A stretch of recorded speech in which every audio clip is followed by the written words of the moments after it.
Shalom bien-aimés dans le Seigneur et bienvenue dans votre émission Parole de la vérité, une émission qui vous apporte l'évangile du salut. Que le Seigneur vous bénisse, que le Seigneur vous fasse énormément du bien, notre prière, et que le Seigneur vous rencontre dans toutes vos préoccupations et qu'il vous donne des solutions, vous bénisse au nom puissant et glorieux de notre Seigneur et Sauveur Jésus-Christ.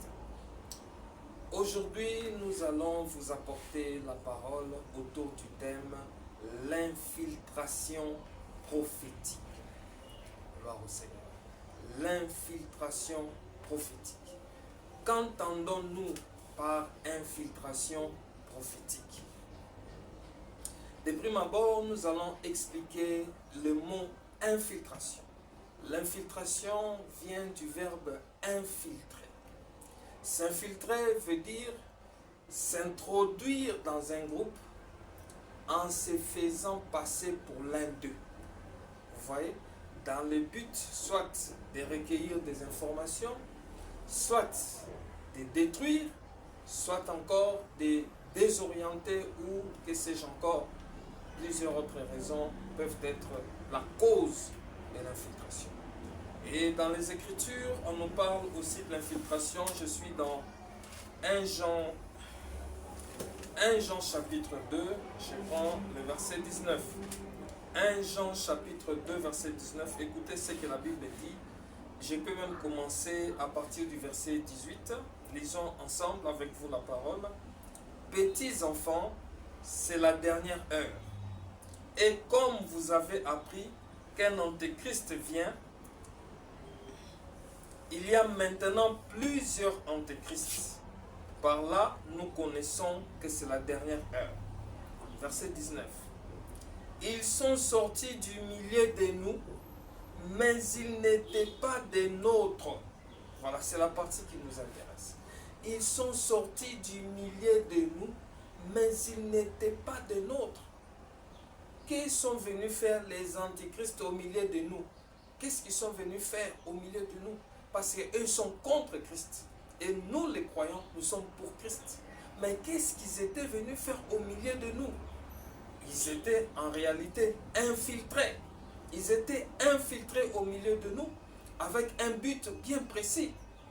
C'est ça l'infiltration. Ils se sont infiltrés au milieu de nous alors qu'ils n'étaient pas des nôtres. L'apôtre Paul en parle aussi dans Actes chapitre 20.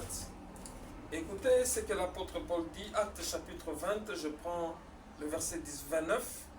L'apôtre Paul dit ceci: je sais qu'il s'introduira parmi vous, après mon départ, des loups cruels qui n'épargneront pas les troupeaux. Gloire au Seigneur. Ils s'introduiront parmi vous. Là, il parlait à Éphèse. Ils s'introduiront parmi vous, à l'église d'Éphèse, voulais-je dire.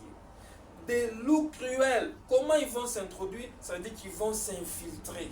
Comme l'avait dit le Seigneur lui-même, qu'il y a au milieu de vous des loups déguisés en brebis.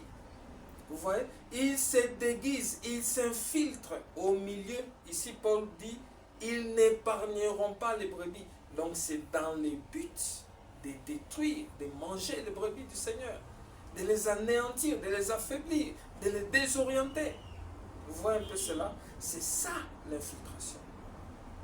Et lorsque nous disons l'infiltration prophétique, c'est qu'en réalité, nous voulons parler à travers cet enseignement de la manière dont les diables, à travers ses serviteurs, infiltrent les domaines prophétiques. Pourquoi? Pour détruire, pour désorienter, pour manipuler les croyants dans leur marche. Vous voyez un peu cela? C'est pour ça qu'ils infiltrent. Pour détruire, pour désorienter, pour manipuler les croyants dans leur marche. Nous allons également voir comment éviter de tomber dans ces pièges de l'ennemi. Gloire au Seigneur. Avant toute chose, avant de pénétrer en profondeur notre thème, j'aimerais d'abord donner les buts même de la prophétie. Pour quelles raisons le Seigneur donne les messages prophétiques. Nous allons lire 1 Corinthiens chapitre 14.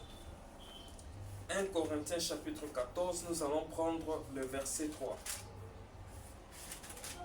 1 Corinthiens 14, le verset 3. Je lis la parole au nom de Jésus-Christ. Celui qui prophétise, au contraire, parle aux hommes, les édifie, les exhorte, les console. Gloire au Seigneur.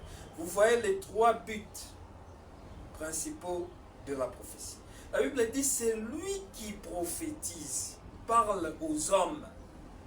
Il les édifie, il les exhorte et les console.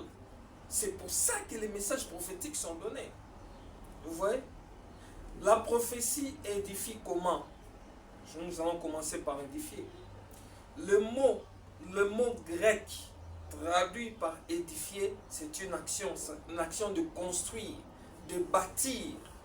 Donc en réalité, lorsqu'un message prophétique vient, elle vient dans le but de nous pousser, d'une part, à bâtir notre relation avec Dieu, ou encore la réparer si elle était abîmée, mais aussi pour nous donner une lumière, une explication sur un point quelconque, afin de croître dans la connaissance, dans la sagesse et dans la piété. C'est ça, c'est comme ça que le message prophétique nous édifie.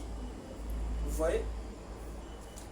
La Bible dit aussi exhorter. Ça vient aussi pour exhorter. Le mot traduit par exhorter ici veut dire encouragement, avertissement, réconfort.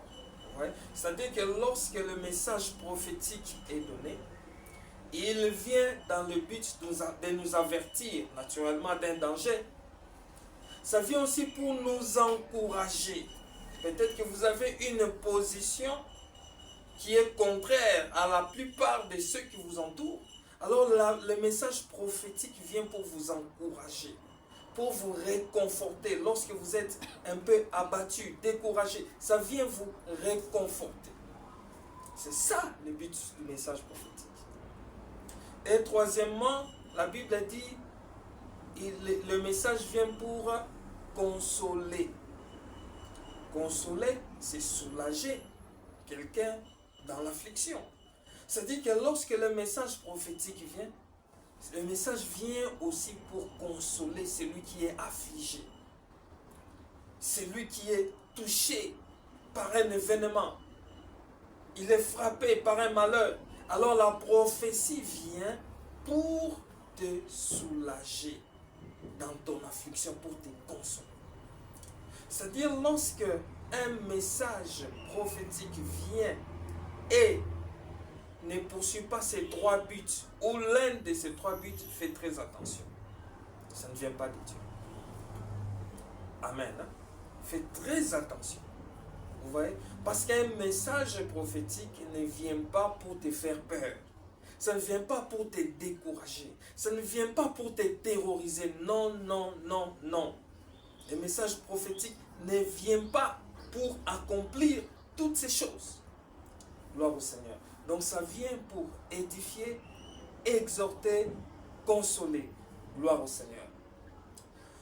Maintenant que toutes les bases sont posées, nous allons maintenant, par la grâce de Dieu, tenter de comprendre quel est le but utilisé par le diable à travers la prophétie. Premièrement, nous disons que le diable utilise la prophétie pour tuer la foi, pour décourager, pour tuer la foi. Comment? En inspirant une fausse confiance. C'est-à-dire en poussant les chrétiens à baser leur foi sur une parole que l'Éternel n'a point dite. Jérémie chapitre 28, nous allons prendre le verset 15. Jérémie chapitre 28, verset 15. Écoutez ce que dit l'Écriture. Et Jérémie le prophète dit à Anania le prophète, écoute Anania, l'Éternel ne t'a point envoyé et tu inspires à ces peuples une fausse confiance. Jérémie dit à Anania, l'Éternel ne t'a point envoyé. Tu inspires ces peuples une fausse confiance. Tu veux pousser ces peuples à baser leur foi sur une parole que l'Éternel n'a point dite, sur quelque chose qui n'arrivera pas. Et lorsque tu bases ta confiance sur une parole que l'Éternel n'a point dite, en fin de compte, lorsque cela ne va pas s'accomplir, tu vas te décourager. Tu vas dire que l'Éternel n'est pas fidèle. Tu vas dire que l'Éternel nous a abandonnés. L'Éternel n'est point avec nous. Voilà qu'il a dit et il n'a pas accompli. Alors que l'Éternel n'a point dit ce sur quoi tu avais basé ta foi. Cela ne venait pas de l'Éternel. L'Éternel ne l'a point dit. Vous voyez comment il décourage et tue la foi. Il te pousse à baser ta confiance sur une parole que l'Éternel n'a point dite. Pourtant, la Bible nous dit, toujours dans ce même chapitre, Jérémie chapitre 28, verset 9, la Bible dit, si un prophète prophétise la paix, c'est par l'accomplissement de ce qu'il prophétise qui sera reconnu véritablement envoyé de l'Éternel. Vous voyez? Donc ici la Bible nous dit que l'on reconnaît une vraie prophétie par l'accomplissement. C'est par l'accomplissement qu'on reconnaît qu'une prophétie vient de Dieu. Parce que Dieu ne peut pas rater. Dieu n'est pas un menteur. Il est omniscient, c'est-à-dire il sait toutes choses. Lorsque Dieu dit une chose, cela va forcément s'accomplir. Cela va arriver. Vous savez, avant l'arrivée du Messie, du Seigneur Jésus-Christ, l'Écriture nous montre que plusieurs prophètes, en commençant par Moïse, David, Ésaïe, tous avaient prophétisé sur la venue du Christ, le Seigneur, pour nous sauver. Ils ont annoncé cela. Mais remarquez ce que l'apôtre Pierre nous dit. J'aimerais lire ça. C'est très important. 1 Pierre chapitre 1, verset 19. 1 Pierre chapitre 1, verset 19 à 20. L'apôtre Pierre dit ceci.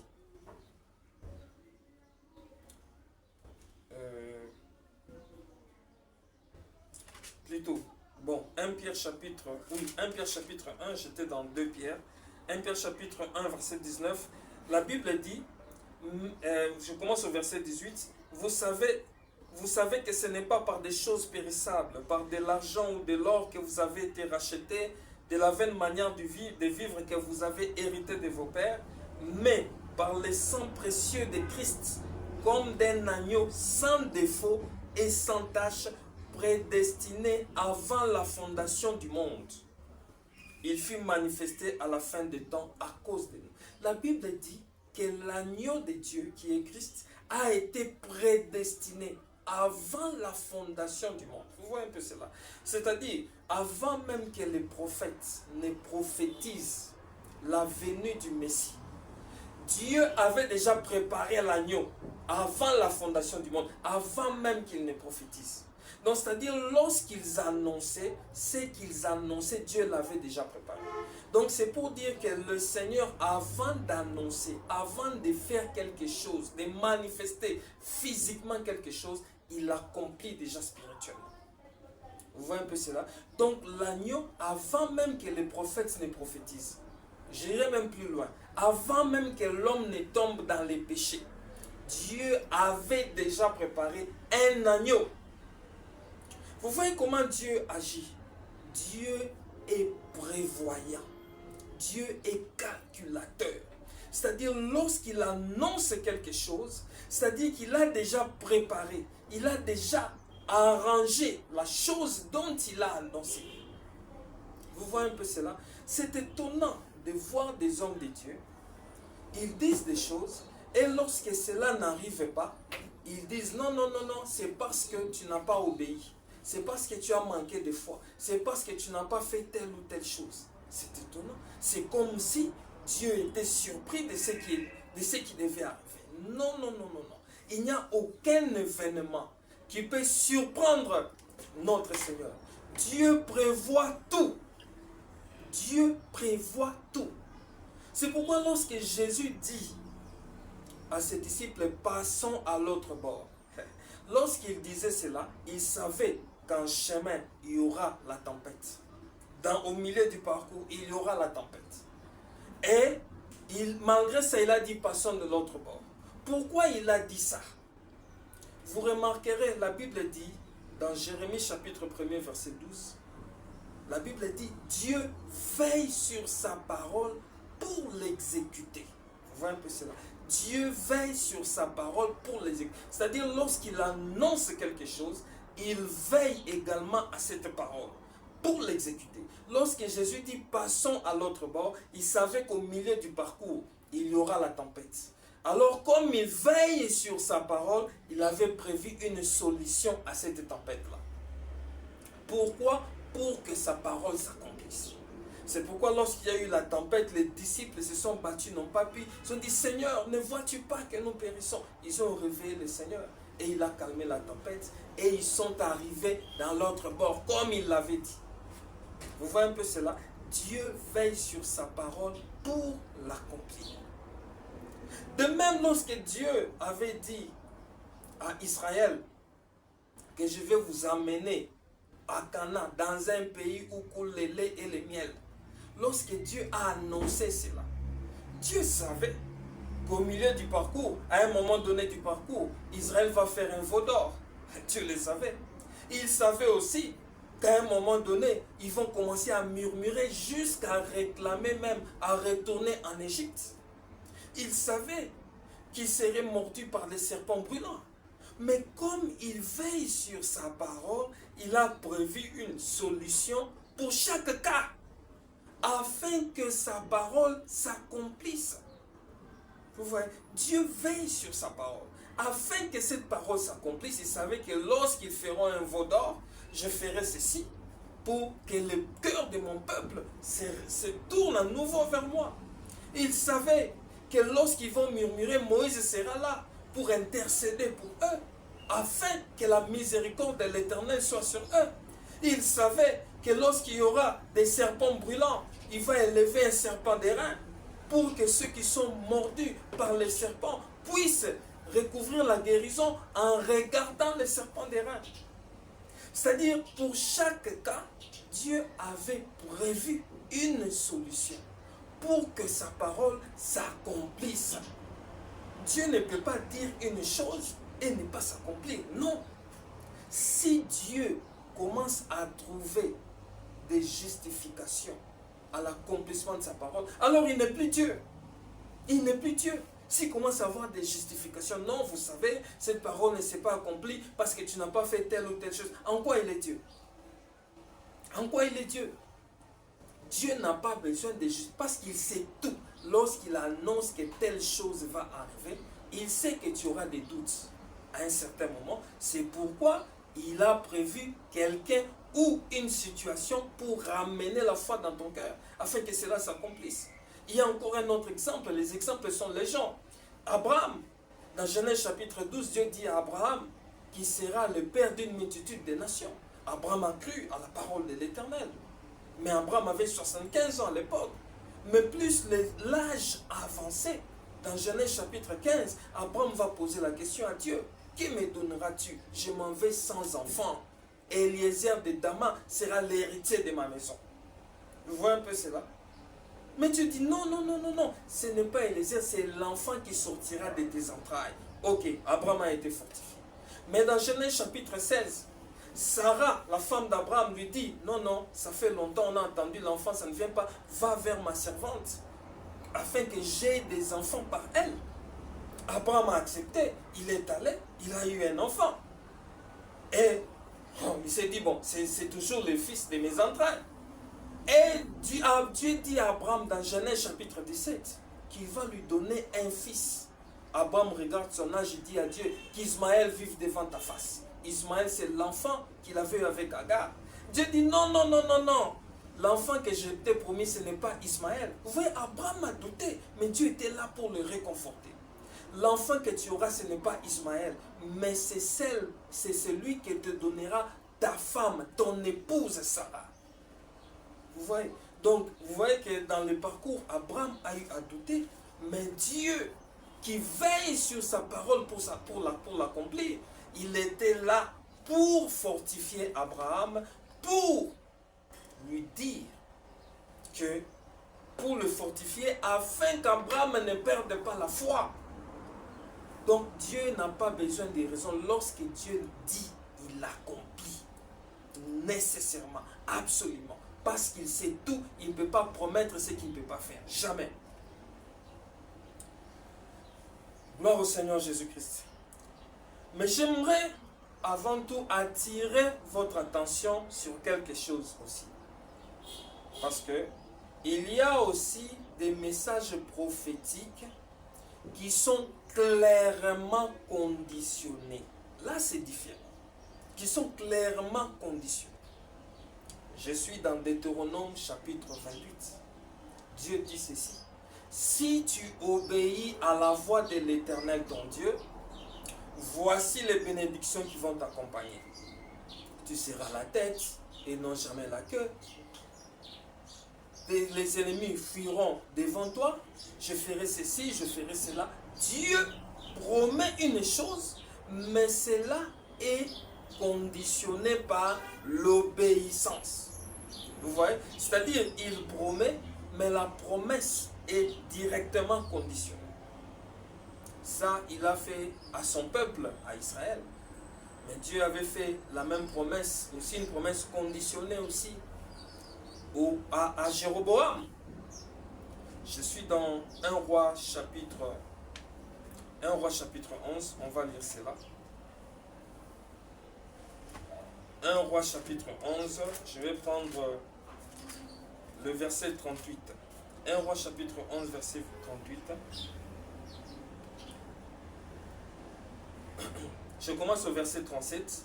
Là, Dieu promet d'abord la royauté. Il dit, il fera de lui roi. Je commence au verset 37. Je te prendrai et tu régneras sur tout ce que ton âme désirera. Tu seras roi d'Israël.